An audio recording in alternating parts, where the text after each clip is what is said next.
he's like, oh, I've wished them away. I have to be an adult now. And I don't have to be an adult today and tomorrow. Like, I've got to just be an adult now. So I need to go and buy enough microwave dinners until I next go shopping. It's both kind of funny, but also very sad. Yeah.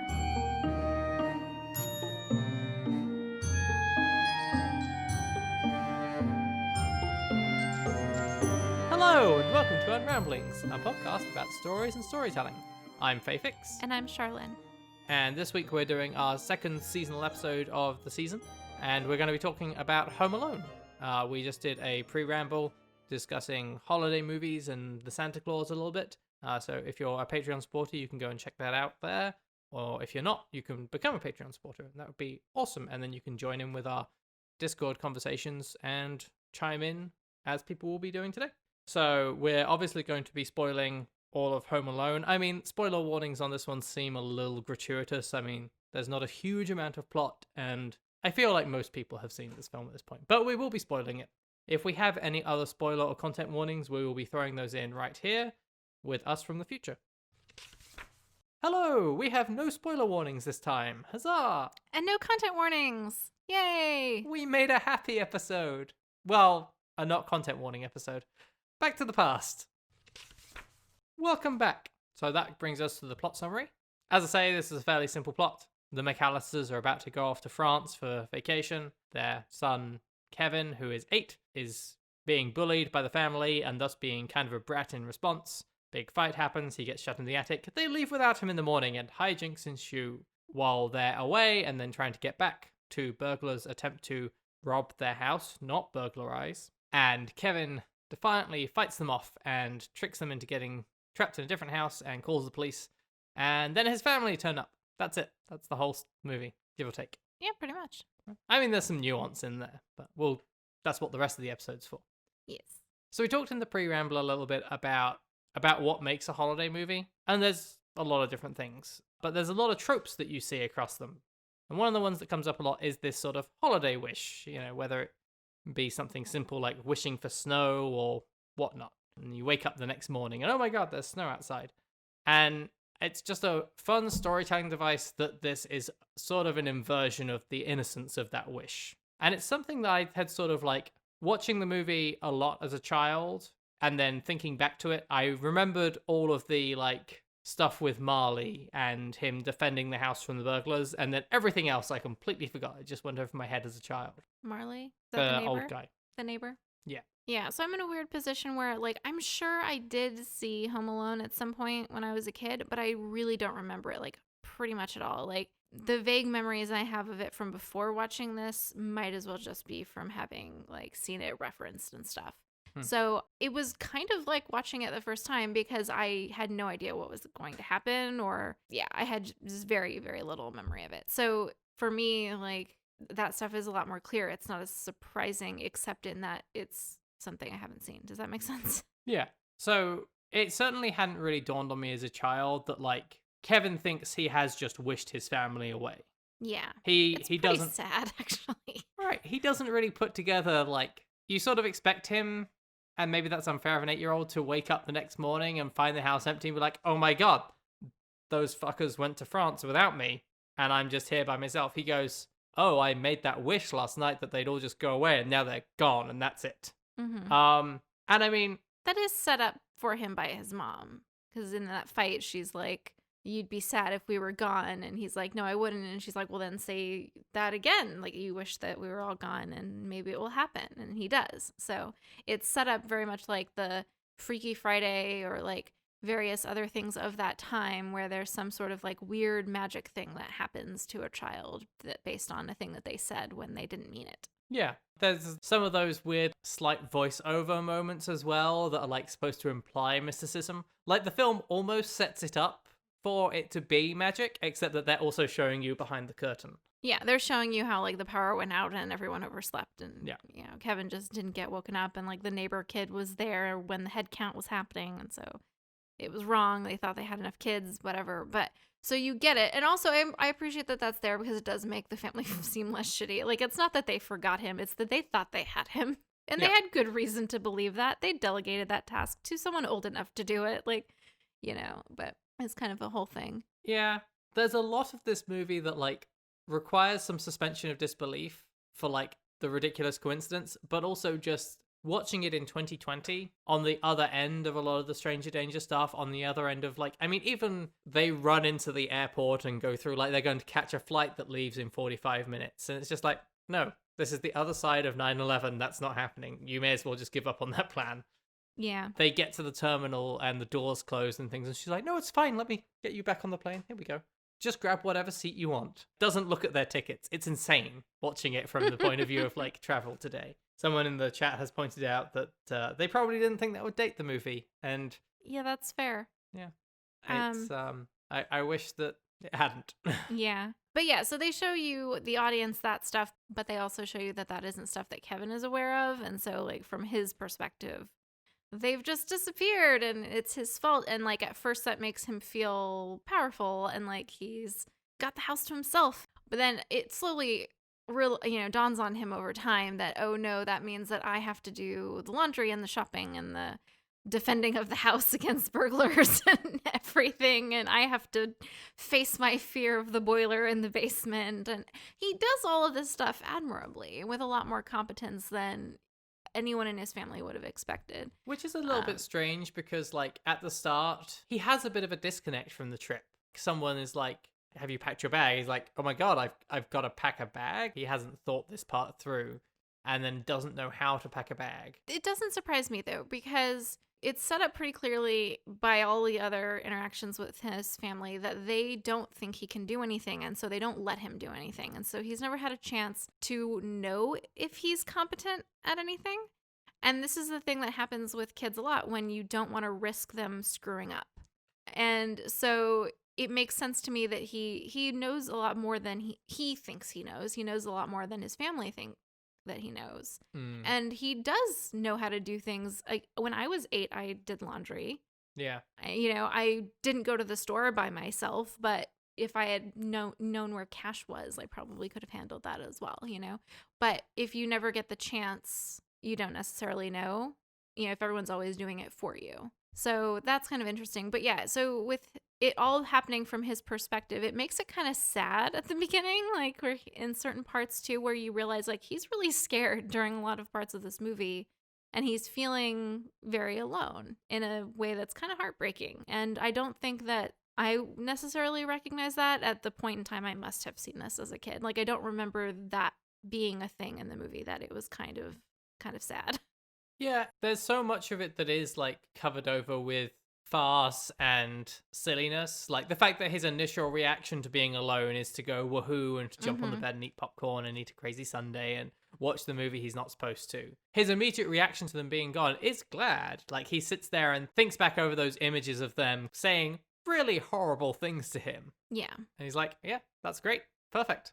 But you pointed out that like there's the scene where the pizza delivery guy is dropping off the pizza and he's playing the movie to make it seem like there's something crazy going on inside and to scare the guy away. And you're pointing out that like in that scene, both parties are terrified. Yeah. Kevin is terrified because he's home alone and he doesn't want anyone to think he's home alone because then he's vulnerable as a child alone. And again, in the period of stranger danger, we know he's been taught not to tell strangers where he lives and things because he says that at the checkout. And so that's very clear that he is scared. And then the pizza delivery kid now thinks that there's someone in this house who's going to shoot him if he doesn't get out of there, and also doesn't tip him appropriately and things, which you feel bad for both of them. You feel bad for Kevin being scared and home alone in the house. You feel bad for the pizza delivery guy who's getting stiffed on his tip because 8-year-olds don't really understand tipping, and now has also been terrified by this movie, this facade of Kevin's. And it just sucks, and I want to give both of them a hug. But I think the fact that it is all from his perspective is carried out really well throughout. Like, obviously, except for the cutaways to what his mom is doing to try anything to get home, even like the tiniest bit faster. But any part that's from Kevin's perspective is from his perspective, including when they get home at the end and he's able to recognize that his family were worried about him and missed him and aren't just jerks who think he's incompetent and in their way. Yeah, I think it's There's a lot of things that work together. One of them is so much of those early scenes and those ending scenes are shot from like a low angle. So Mm-hmm. you're looking up, even at Buzz Mm-hmm. is taller than Kevin, so you look up at him and it's this imposing figure. Mm-hmm. And then when that's being done with kindness at the end, it's a big departure from how unpleasant those first scenes are. Like, I hadn't remembered those scenes, and like, I did find some of that hard to watch because everyone is just such a terrible person in those early scenes. Yeah, but I think that's like looking back at it and with the way some of the other stuff is shot around Kevin that really does show you like it's from this 8-year-old perspective where the world is huge and scary. Like the boiler in particular is what highlights this for me, is that there's this lens of his child perspective that's kind of putting a wash on everything, including his interactions with his family. And so everything has like this extra cruel valence and this extra dismissive quality that his cousins and his brother and his sister and his parents are all frustrated and angry, and it feels very targeted to him. And some of it is. He's the safest target when people are grumpy and irritated because he's 8 and what is he going to do? And that's not cool. I'm not saying it is. But it means that like if someone is like offhandedly irritated at him because he's little and is a safe target to do that, like he's not necessarily seeing the bigger picture that the audience can see of this is a crazy situation. Everyone is stretched at their limit, and anything that Kevin is doing is an interruption and is seen as like another thing that's added on top of an already overextended family. Yeah. And that keeps on going with some of the stuff of just how the conclusions that Kevin draws are shown. Mm-hmm. And it's interesting because in some ways, I think some ways it rings true, in some ways I'm a little incredulous of it. I think the scene where Buzz is telling them the story of Marley like killing people and drying their bodies out in the salt and things, it is nicely done of Kevin just being like, wow, it's what the bigger kid is saying, so it must be true. Mm-hmm.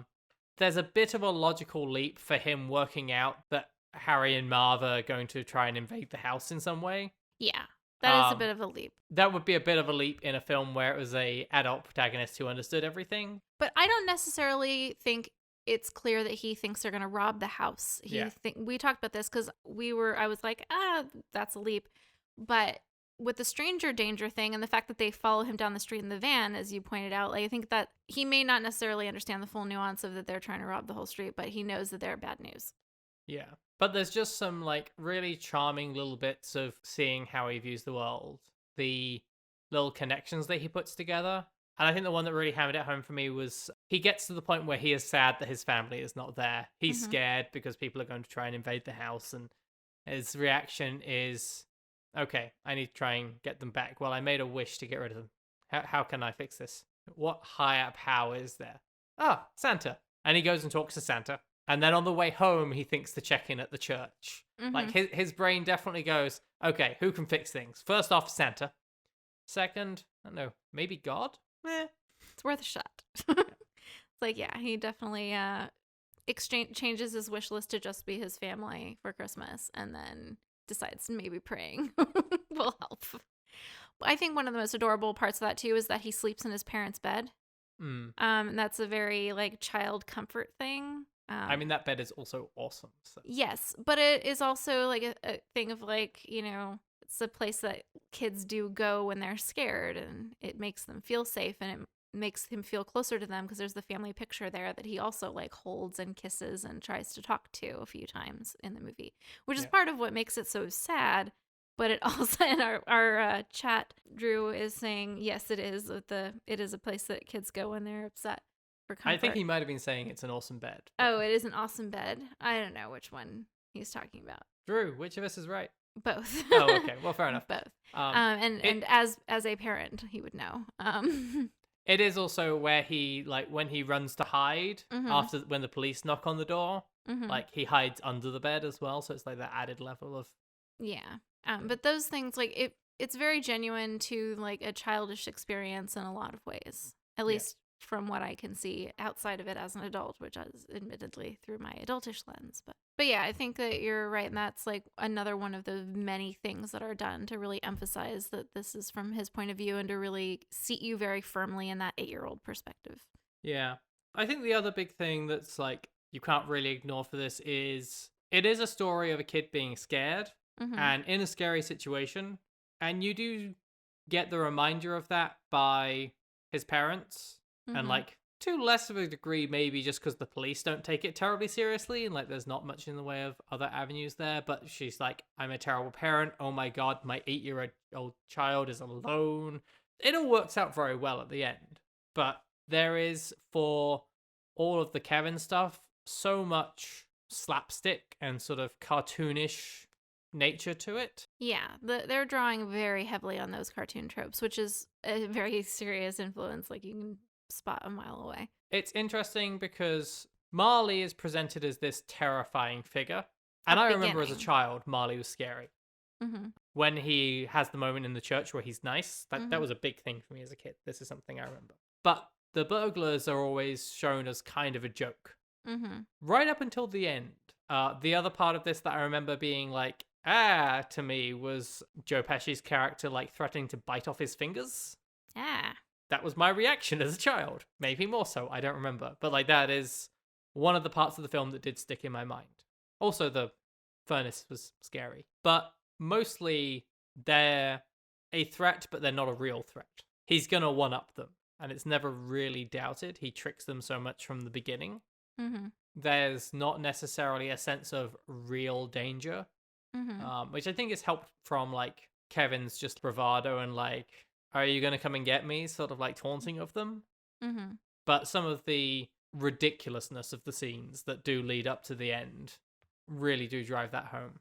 One of the things that I think helps with that, like with your confidence as the viewer that Kevin's going to be fine and he has got this, is that the slapstick stuff with the burglars trying to get into the house happens after they've already established like he's gone shopping and stuff and like Hmm. is so good at manipulating in that way and has been like taking care of himself in a lot of other ways that were unexpected before that point. Yeah, he has definitely shown a lot of competence. Yeah. He's also stolen. Yeah, Which but isn't- by accident and adorably feels terrible about it. I don't know to what extent it's accidental. He's scared by that other kid. Like he was trying Oh, he's to, scared or by he was scared by Marley. Like he runs away from Marley. He is holding the toothbrush, and then he's being chased, so he keeps running. Like it kind of is a cascade of things, much like most of the movie. You didn't really at the time. I remember you being like, "This seems like kind of a pointless scene." The part with him going to the store.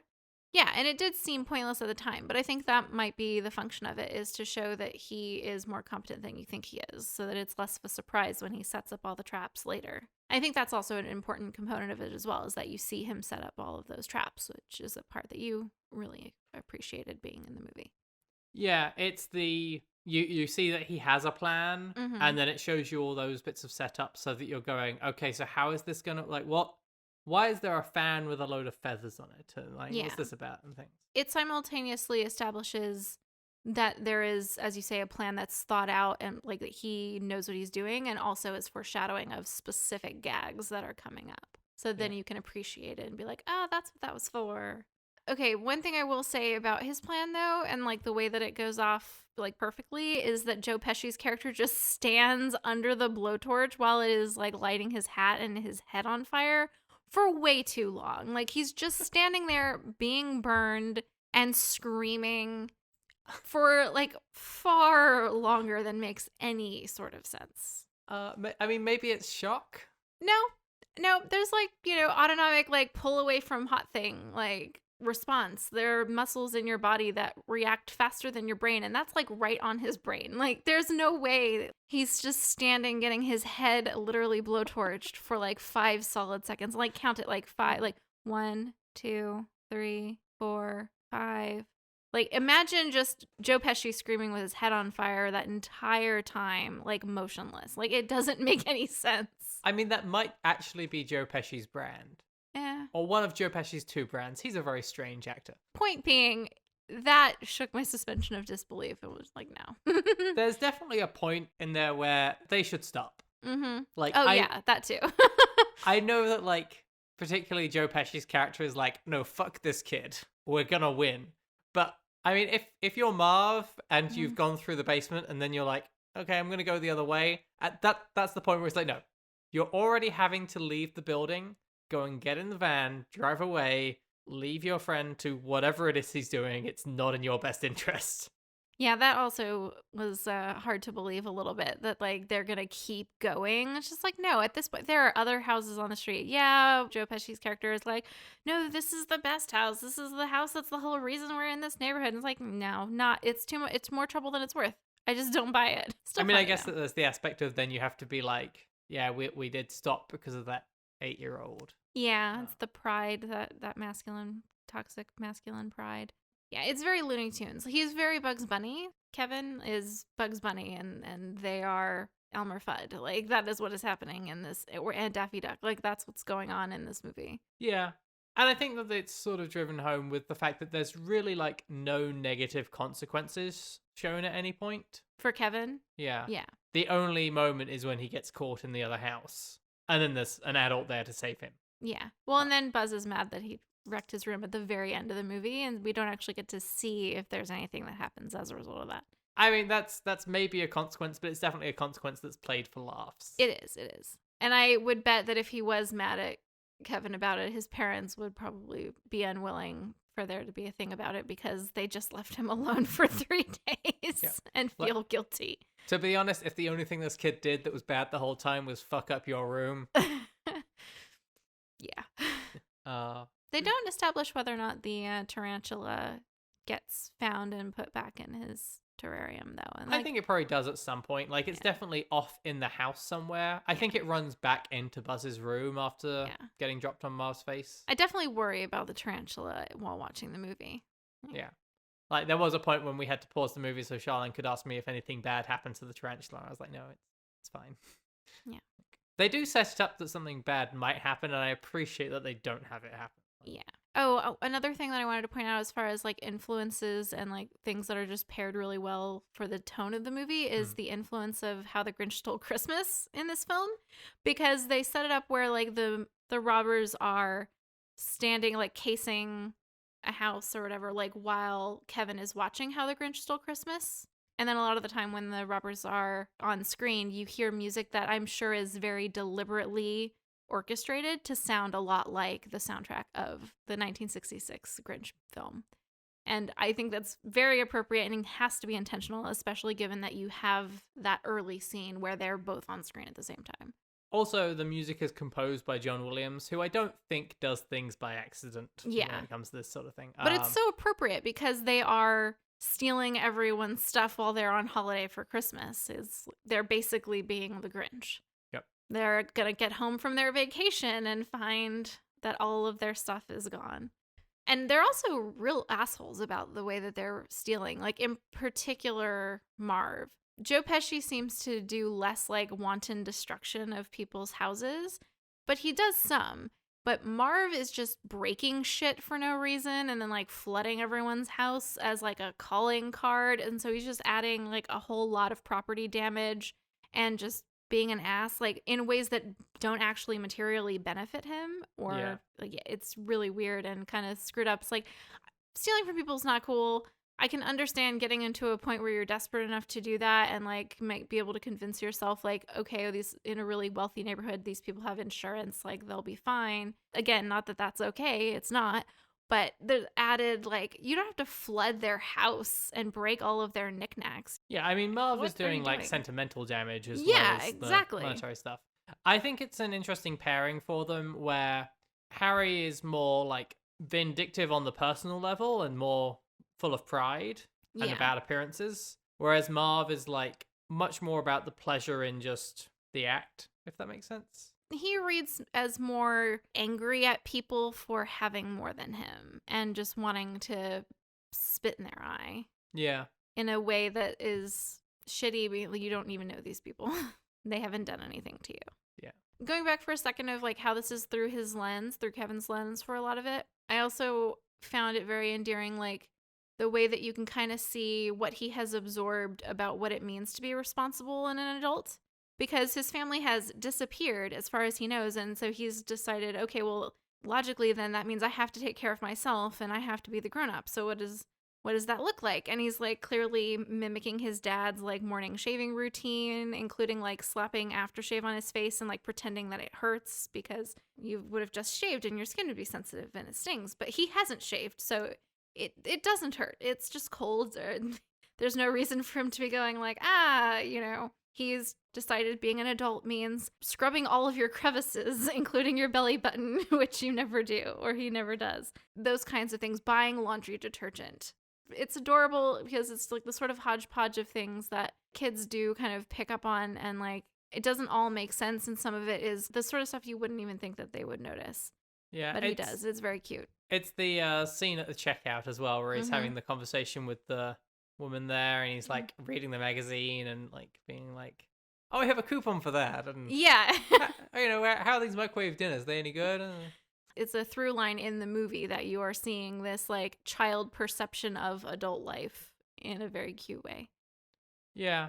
It's another thing that I hadn't really picked up on when I was watching it as a child, was the permanence that he assumes it is. Yeah. Like, he doesn't think his parents have disappeared and will be back next week. He's like, oh, I've wished them away. I have to be an adult now. And I don't have to be an adult today and tomorrow. Like, I've got to just be an adult now. So I need to go and buy enough microwave dinners until I next go shopping. It's both kind of funny, but also very sad.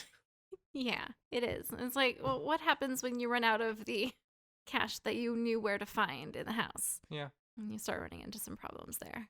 There are a few points at which also, as somebody who used to work for Child Protective Services and like worked with kids and things, like where there are adults who encounter Kevin and really should have called the police or called Child Protective Services or something, like the checkout person, although he does fool her into thinking his mom is in the car. But that's not cool. Like, you don't send your kid to the grocery store by themselves and sit in the car when they're 8. It was 1990. It was different. I don't even think that was cool in 1990. Like, I don't think that was appropriate at that point either. The neighbor, Marley, who sees him like a couple of times. Yeah, I mean, he does seem to be watching him after that. And, he is clearly like, you seem to be out by yourself, and I think something is wrong. I'm just going to keep an eye on you. And he's clearly watching to be like, that kid just ran across the street and was pursued by 2 men. I'm going to go over there with my snow shovel. Yeah, like he does seem to be looking out for him, but he's looking out for him in this like very quiet background way, instead of like asking Kevin like, hey, where are your parents? Or calling any authority figure to like make sure he isn't alone. Yeah, I know. It's kind of a problem. It's interesting just from perspective of like the way the police and those services are presented as just being kind of useless. Yeah, it also bothered me that police officer just just left after Kevin didn't answer the door. You've been told this 8-year-old is home alone at the height of like stranger danger, like, and you expected him to answer the door. That's not how that works. Yeah. You should expect him to hide and maybe not answer the door. Yeah. The woman at the checkout does at least go through all the questions to be like, can I? And it's just like, no, he has an answer for everything. Yeah. Like, he's clearly thought it through. The Santa and the elf, like, should definitely do something. Especially when Kevin is like, I want my family back. Yeah. Yeah, because that's a tip-off that they're gone. So this kid has been abandoned, maybe? Like, there are some follow-up questions that need to be asked, and then some authority figures that need to be roped in. I mean, they're definitely drawn as people who like have got other things they're worrying about, but no, they should really have followed up on that a bit. Yeah. So I think that's the main things that we want to talk about. But I think the big question is fairly simple here, which is, what is this movie about? I mean, certainly, look at my child's brain of it as like, it's not about a slapstick romp through a house. That's part of it. But what is the actual messaging and meaning of the movie? I think it's centered on that you should appreciate your family even if you don't always get along. I think that comes up in a lot of different places, not just in Kevin's family, but also with Marley's family. And so that is what tells me that that's, I think, the main focus of it. Yeah, I think that closing on Marley reuniting with his family, and that sort of being the sort of central crux of the film with the meeting in the church, definitely means that that's a very large part of it. And there's a lot of Kevin like regretting the things that he said and There's not a lot of the mother, like, regretting the things that she said. Like, I feel there's room for a scene where she's like, oh my god, I've left my child alone, and the last thing I said to him was kind of shitty. Yeah. But maybe that's just sort of an unspoken thing. I don't think that in the 90s there was as much expectation for parents to have that kind of accountability to their kids. Interesting. I think there's this greater sense of like infallibility or authority of parents, or maybe that's just my perspective from the way that I was raised. Well, I have no thoughts about parenting in 1990 because I wasn't alive, so... Yeah. But yeah, I mean, that whole, like, I didn't mean the things that I said. I've had the time away from all of my family, and, like, even Buzz can come back.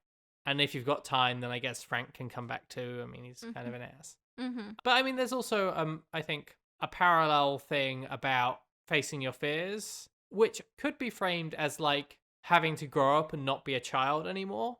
And I appreciate that the message doesn't at any point seem to be that Kevin needs to grow the fuck up or something. Yeah. Like, he is definitely a child all the way through. He faces his fears, and, like, you get the spot in the basement where he, like, tells the furnace to shut up. And the very adult conversation that he has with Marley in the church, I think really signals that part as well. Yeah. And I think that's also part of confronting the things that are bothering you, including the stuff with your family.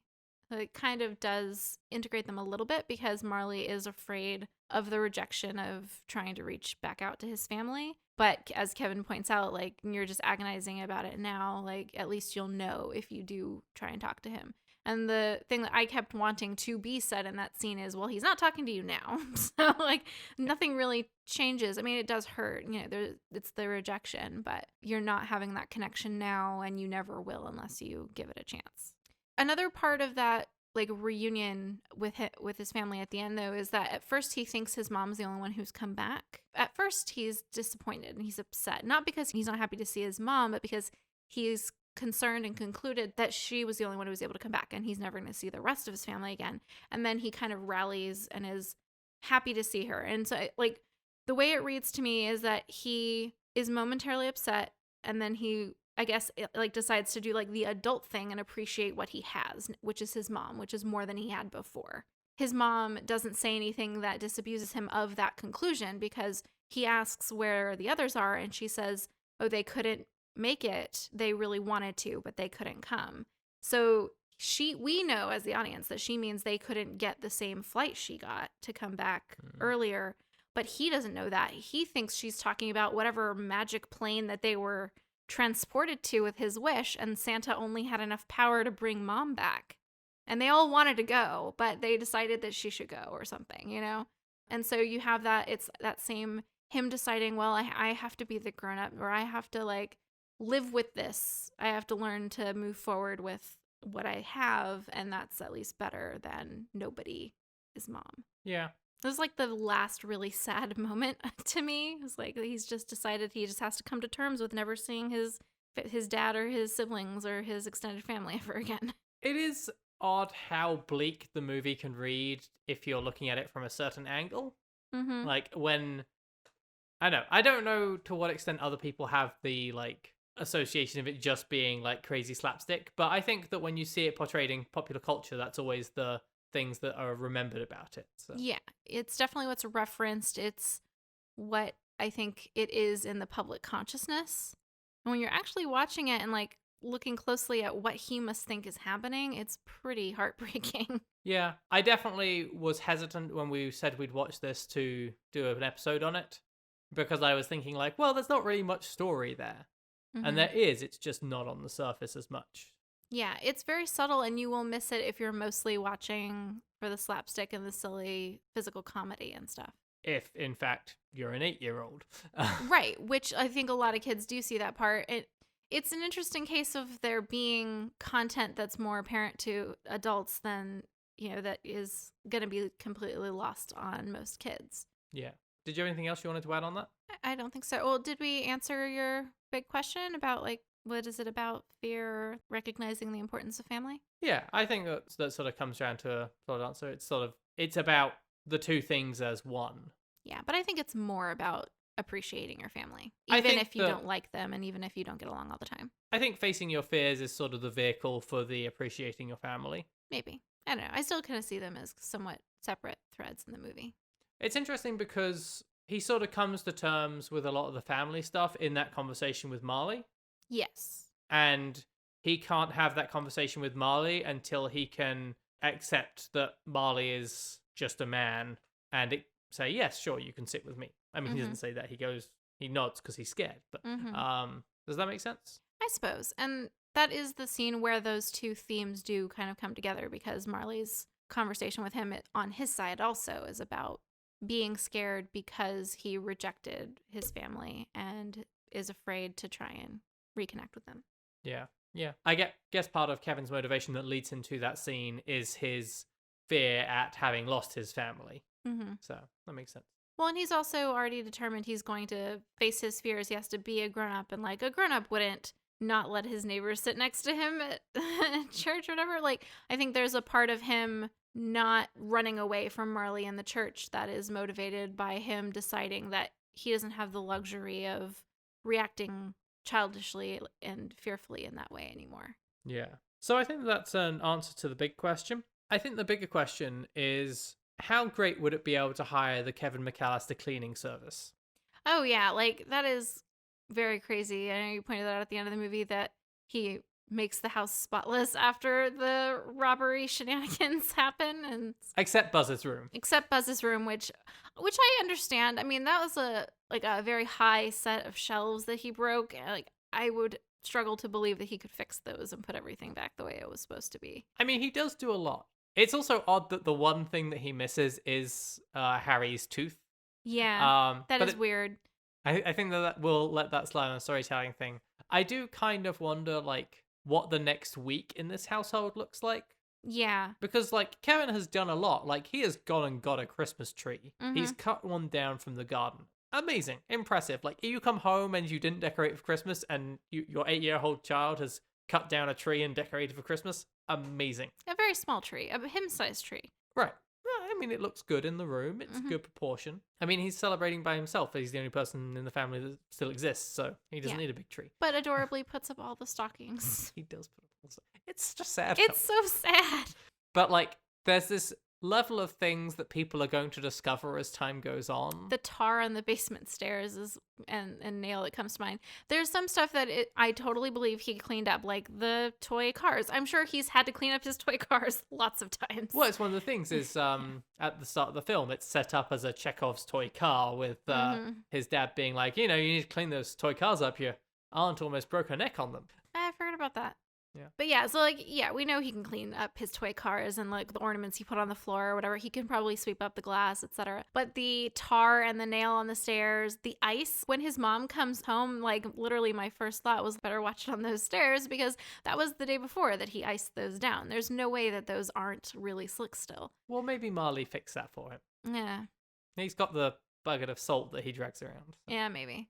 But, there's the basement stairs, there's the back stairs. Like, he iced all those stairs. There's just so much stuff that you can't just take it apart. The tar in particular. Yeah. I mean, at some point, like, the parents are going to be like, why are so many of our Christmas decorations broken? There's going to be some very strange conversations. Who tarred the basement steps? It's what adults do. Why did you tar a nail into it? Why is there blood on it? Yeah.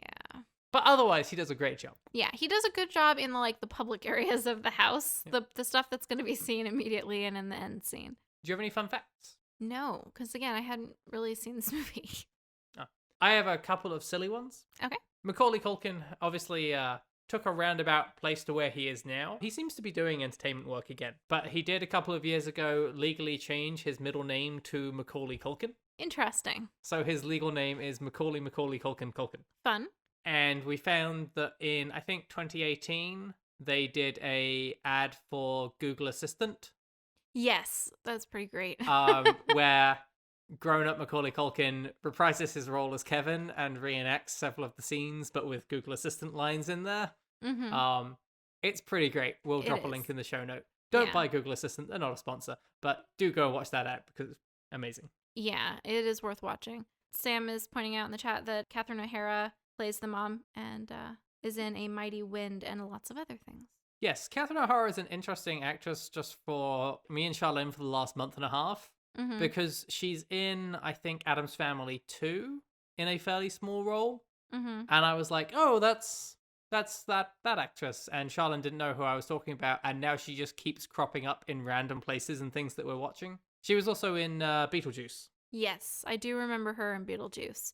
Drew is also pointing out in the chat that one of the brothers in Home Alone is played by the same actor who plays one of the brothers in Pete and Pete.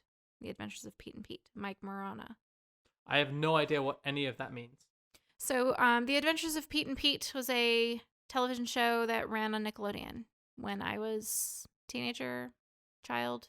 I didn't really watch it. It was marketed at an age range a little older than I was, so I didn't really watch it, but I remember seeing ads for it and knowing that it existed. And it was two brothers, I believe, who were both named Pete. And, Seems like poor planning on someone's part. Drew was saying it was one of Nickelodeon's best shows. But yeah, one of the brothers in The Adventures of Pete and Pete was played by Mike Morona, who is also one of the brothers in Home Alone. One of the other ones that I looked up was apparently Joe Pesci, deliberately avoided talking to Macaulay Culkin on set and, just sort of avoided him in general because he wanted him to think that he was mean. Oh, yeah? So he would be legitimately scared of him? Yep. That's not cool. I much prefer the stories of actors working with child actors who go out of their way to make the child actor comfortable and be somewhat of a mentor figure to them. So Drew in the chat is saying that another of the brothers in Home Alone is played by Macaulay Culkin's actual brother Kieran Culkin, who also played Wallace in Scott Pilgrim. That's interesting. I think I know who you're talking about. I didn't know who Kieran Culkin was before this, but I think I calling to mind the kids from the movie. I think I can spot which one is Macaulay Culkin's actual sibling. Yeah, I knew Kieran Culkin was in Scott Pilgrim because I remember watching that film and being like, that looks just like Macaulay Culkin. Drew is saying Kieran played Fuller, the one who wets the bed. Yeah, totally believe that. There's very much a strong family resemblance. Not that I believe Kieran Culkin wets the bed, that I believe that Kieran Culkin played Fuller. Okay, well, I'm going to stop looking up additional fun facts. But, I'm sure there are a million for this film. There are. Go and check out IMDb's trivia page. It's a whole treasure trove of things. But because you mentioned about adults working with kids in movies and nice things, apparently in 2014, Catherine O'Hara revealed that Macaulay Culkin still calls her mum. That's adorable and also a little weird. There is obviously 2 sequels to this movie. I have seen the second one at some point. I'm aware that there is a trash cameo in there and that the plot for it is very strange. There is a third one which has an entirely different cast and involves 4 international spies trying to steal a kid's toy remote control car. I've not watched it. If you have watched it, tell me how bad it is. Yeah, that sounds like it wanted to be part of a totally different franchise, but was just banking on the Home Alone name. Yeah. I suspect that we want to make Home Alone again, but no one is interested. Yeah. And Drew is in the chat saying that Home Alone 3 is even worse than we think. So, yeah, I believe that. That is, that would be quite hard. There's a UK-only PS2 Home Alone game. I imagine that is terrible. Also, why was it on PS2 when the movie came out in 1990 and the PS2 came out in 2001? That's notoriously bad. There we go. That is coming to us from the chat from Drew. That is a bonus fun fact that's hilarious. Okay, so we will leave it there for now. That is our full main episode. We did do a pre-ramble right before this that you can go and check out. We talk about Christmas movies that we liked as kids, or lack thereof, what makes a Christmas movie or a holiday movie, and also, is the Santa Claus actually a horror film? Please check that out on our Patreon. Tell your friends about the show. Happy holidays. Thanks for listening to Unramblings. We hope that you will join us next time.